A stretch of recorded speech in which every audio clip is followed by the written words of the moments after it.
And good evening, everyone. It's that time of Tuesday, time for Natchez Renewal Radio right here, 97.7 The Beat, NatchezRadio.com in the studio. The young mayor, Dan Gibson. Good evening, young man. Oh man, I like that young mayor business. Hey, Mr. Leon, good to see you. I figured that. I figured, extra 35 cents. What do you figure? That's right, that's right.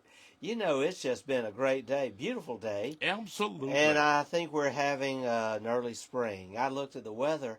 Looks like we're going to have some beautiful weather the next couple of weeks. The last few days been chilly, but we are warming up, and I always pray for an early spring and a long spring. How about you?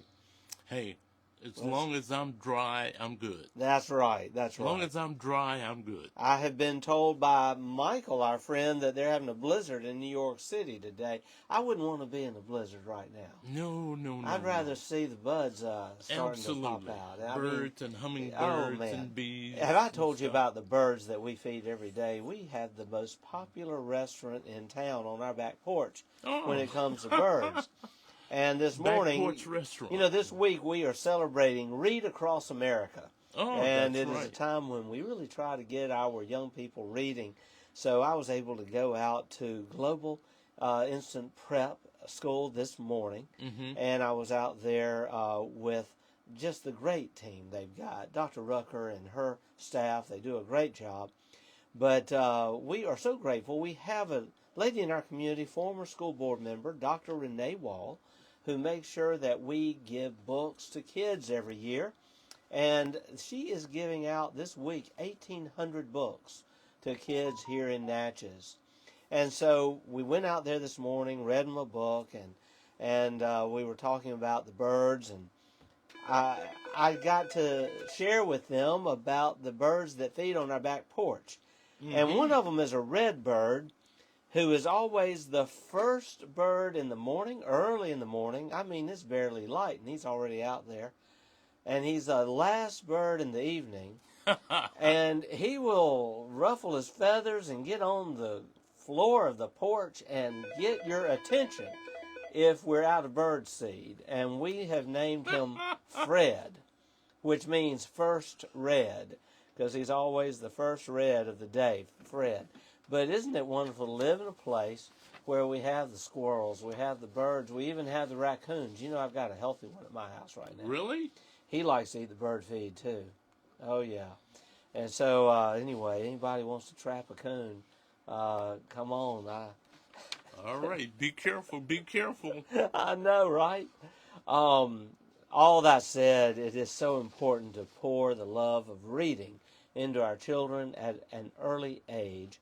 And this week happens to be the week where we celebrate the Natchez Literary and Cinema Celebration. It will be underway Thursday, Friday, into the weekend at the Convention Center and various locations around town. And it's going to be a great experience celebrating the 250th birthday of our country through literature and cinema.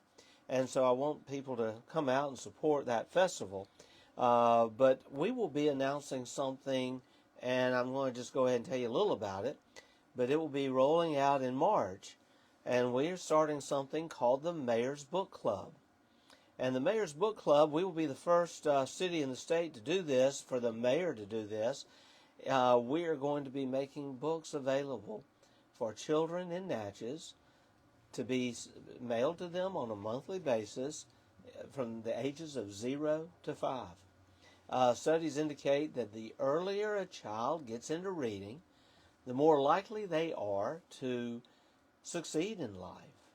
In fact, as I shared this morning, reading stimulates the imagination. And the imagination stimulates a very important muscle up here called the brain.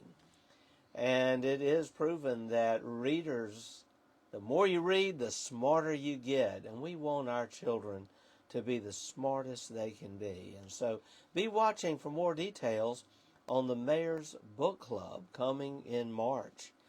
So it's Read Across America this week. Also, the month of February, did you realize it is actually Cancer Prevention Month? Right. And that is such an important thing here in Natchez, the Miss Lou. We have a lot of groups that really get out there and are on the forefront of raising funds for cancer awareness, cancer research, and they've really made a difference. Everything from Real Men Wear Pink, I was involved in that for a number of years, to Monica's Hope, to the Relay for Life, which will be coming up over in Vidalia in May. And then so many other organizations that do this. I can think of, our poet laureate, Joyce Washington Ivory, who does her Hats tea every year. She herself is a cancer survivor. And so today I went out to Mary Bird Perkins.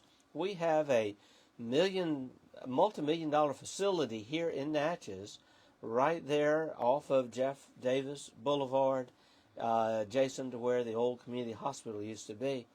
And they serve people all throughout our region, and they have state-of-the-art equipment there providing radiation therapy.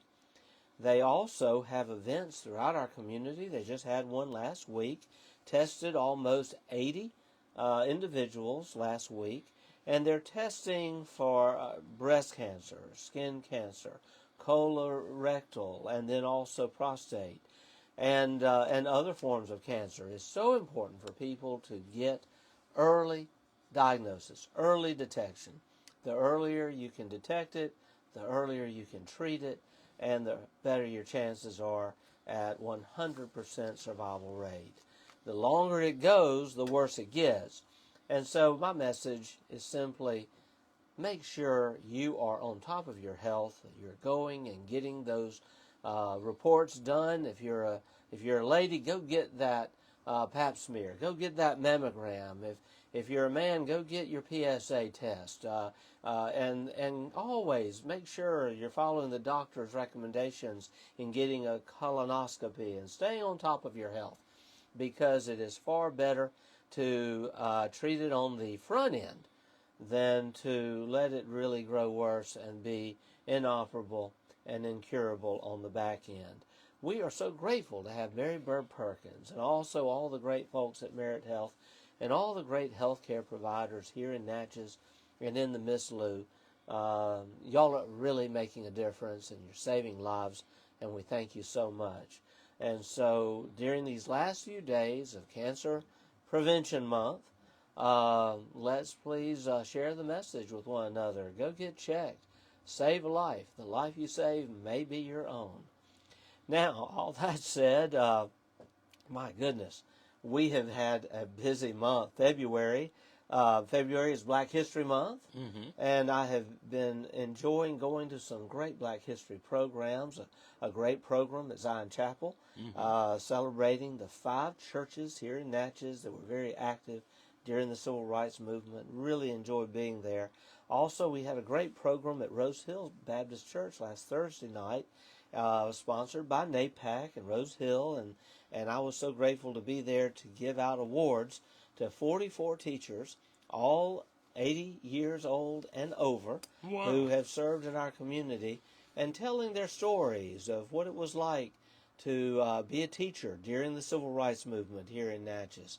Really great experience there. Mr. Leon, have you been to Rose Hill Baptist Church lately? No, can't say that I have. Golly, beautiful church.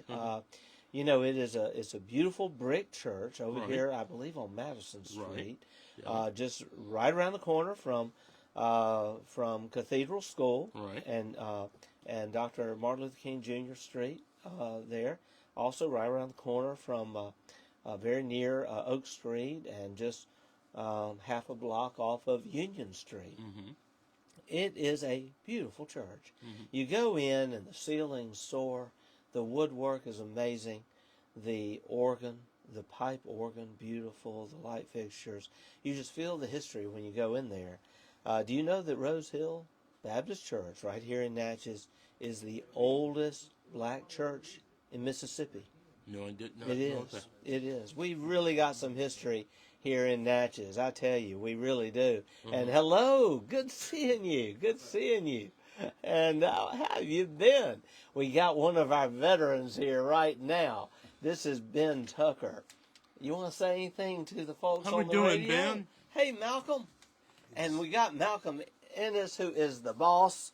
And Ben, I was just sharing the news about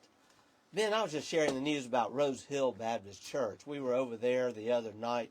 You know, that's the oldest black church in the state of Mississippi. It's a beautiful church. And we were just talking about Black History Month. You're a part of our history. Tell us a little about all the years you have served, because you've been our Veteran of the Year. You've done so much to serve our community, and you're a surprise drop-in. It's just good to see you.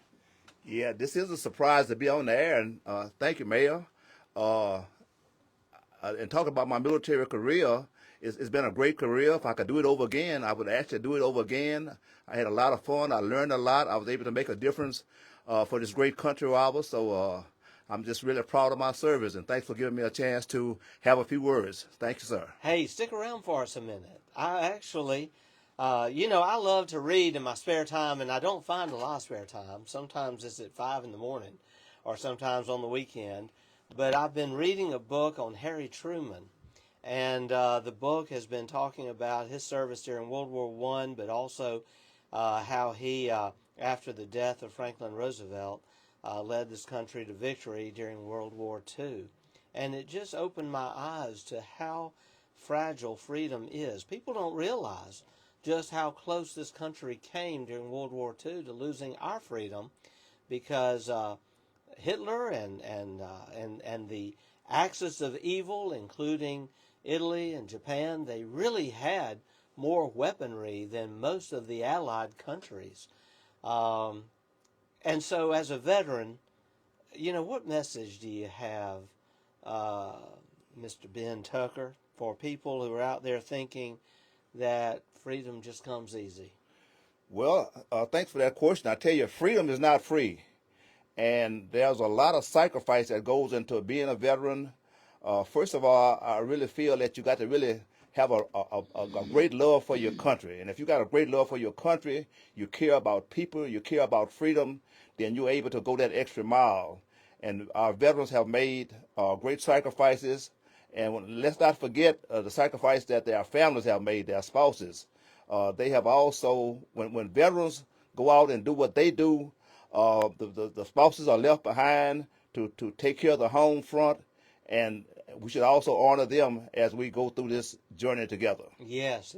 And I have met your spouse. You have a lovely wife who's been there by your side all these years.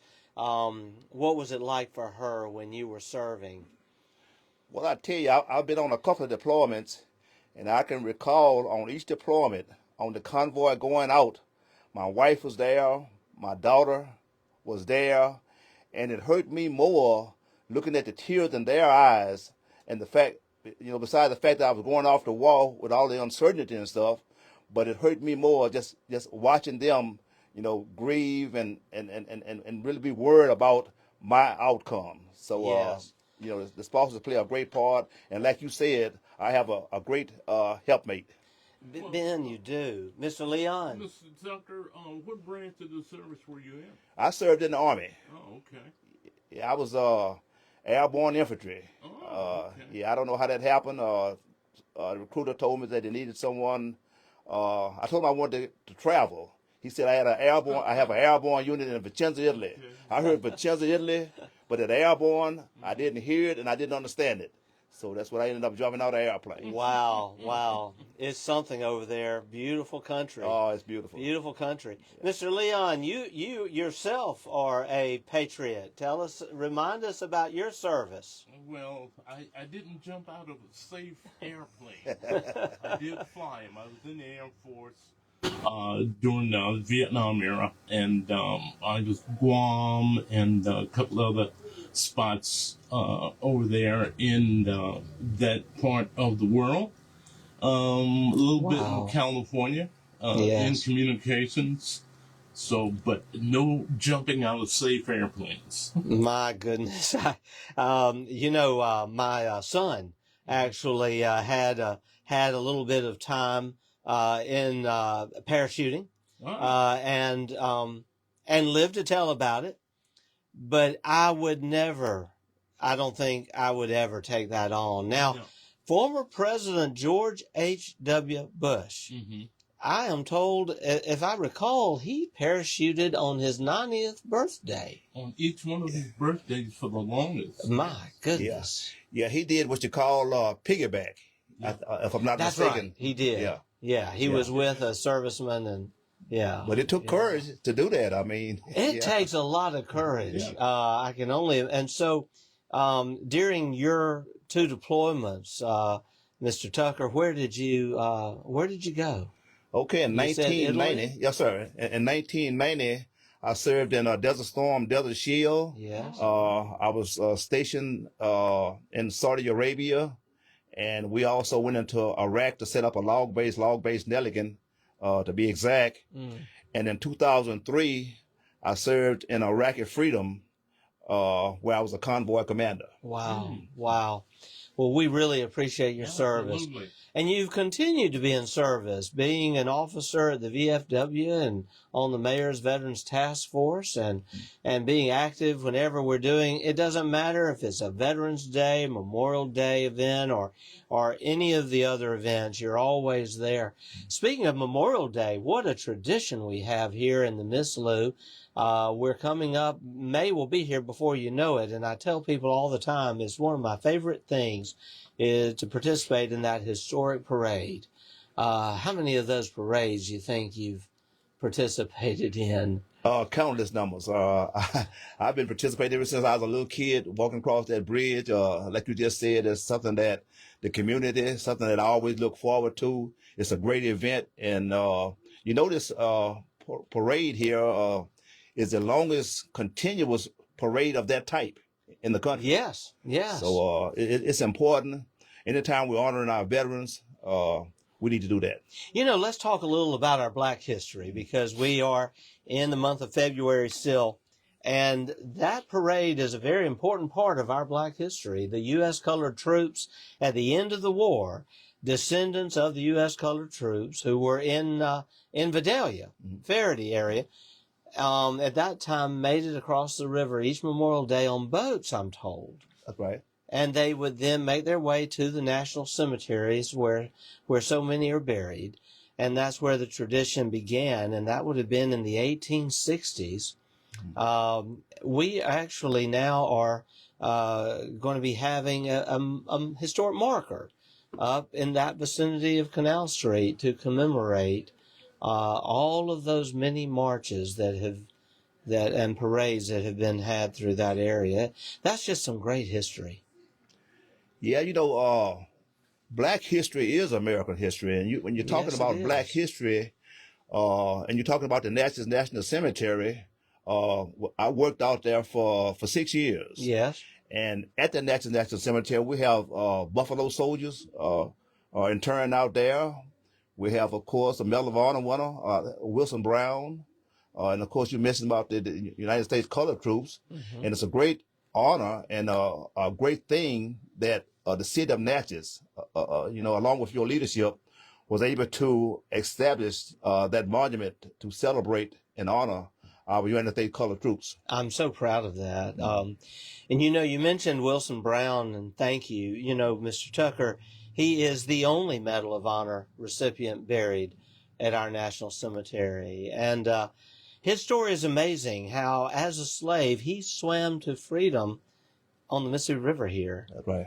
And he joined the Union Navy, and he was in service at the Battle of Mobile when he and so many others were thrown down a gangway from explosions, and he had a number of servicemen fall on top of him, and they were deceased. And he could have just laid there, but he fought his way through that pile of flesh that was on top of him. He regained his placement there on the boat and continued to do what he had been ordered to do. And it was truly a remarkable feat of courage. It was. really was. And so I always love it when we can mention Wilson Brown. Do you know the Preservation Commission approved the plans for our U.S. Colored Troops Monument Park just a couple weeks ago? And so that park is now going to be, all of the design work has been done. We will be in the bid stage soon, and by summer, hopefully, we'll be breaking ground on that new park. You know, and I forgot to mention, we also have interned in the Natchez National Cemetery members of the 6888. I think I got that correct. We do. I remember reading about this. Tell us a little more about this. Okay, the 6888 is an all female unit that was activated during World War, and they were sent over to handle the mail. And we had a backup of lots of mail, and they were sent over there to clear that mail out. They went over, did the job, and so now, like I say, we are recognizing them. They had a movie out here a time back about them, so they did a great service to our country. Right. Yes. That's the short terminology for it. Right. You know, I had never heard the story, and thanks to Dr. Roscoe Barnes, who's Director of Cultural Tourism, who highlighted that story in an article in the paper, I found out all about it and saw their markers. I have to do a shout out. Dr. Barnes has done a lot to help us tell the history of Natchez. And we're about to be out of time, but we have to mention the great Hiram Revels as we talk about our military leaders. And we also have to talk about John Roy Lynch. Hiram Revels, he was, as we know, the pastor at Zion Chapel, who was a member of the Board of Aldermen here in Natchez during Reconstruction and elected to the legislature, went to Jackson, said such a great prayer on the opening day that they elected him to the Senate in Washington, D.C. He became the first man of color to ever serve in either house of the House or Senate in Washington, D.C. Well, we're about to develop Revels Plaza, but you realize he was a chaplain in the U.S. Colored Troops. What to wear? And he was active, was active during the Vicksburg occupation and the battle there at Vicksburg. I understand that he had a real passion for people, as a pastor would. And if you've ever read any of his writings, he was a remarkable individual, Hiram Revels. Well, he had a good friend who also was in the legislature with him, named John Roy Lynch, who, as a child, was a slave at Dunleith and actually pulled the rope on the punka. That was called the shoe fly in the dining room, as a young boy. Oh, yeah. To imagine John Roy Lynch would go on to become one of the very first men of color in the whole country to be Speaker of the House when he became a Speaker, the House of Representatives there in Jackson. He went on to serve in Congress. I believe he also became a war hero in the Spanish-American War. And he is buried at Arlington National Cemetery, John Roy Lynch, from right here in Natchez. Some amazing history, isn't it? It is. Believe it or not, I went to school with some of his descendants. Really? Yes, I did. Wow. Jacob Lynch. Yeah. He and I were classmates. Well, it's great to share the history. My father was a World War II veteran, as you know, and we honored him back at Veterans Day with a new bench there at Memorial Park. But I also love to remind people that when we consider Black history, we have to consider also the Tuskegee Airmen and all of that great history. And we also have to remember those brothers, Charles and Medgar Evers, who are buried at Arlington. Right. And Medgar Evers, Charles Evers, both World War II veterans. We also have to remember our own Warless Jackson and George Metcalf, also veterans. So many, Black and white, have given their lives for freedom. And so, hey, didn't expect this, but Mr. Tucker, we're out of time, they're telling me. Is that right? You're out, young man. Ben, love you. Yes, sir. Thank you, sir. Appreciate Thank you. Thank you, sir. Mr. Leon, y'all, God bless America. God bless Natchez. Thank you so much. That's it. We're finished with Natchez Renewal Radio with the good mayor and veteran of the Army, Mr. Tucker, Ben Tucker, better known here in Natchez. And once again, thank you for listening to Natchez Renewal Radio right here, 97.7 The Beat, natchezradio.com.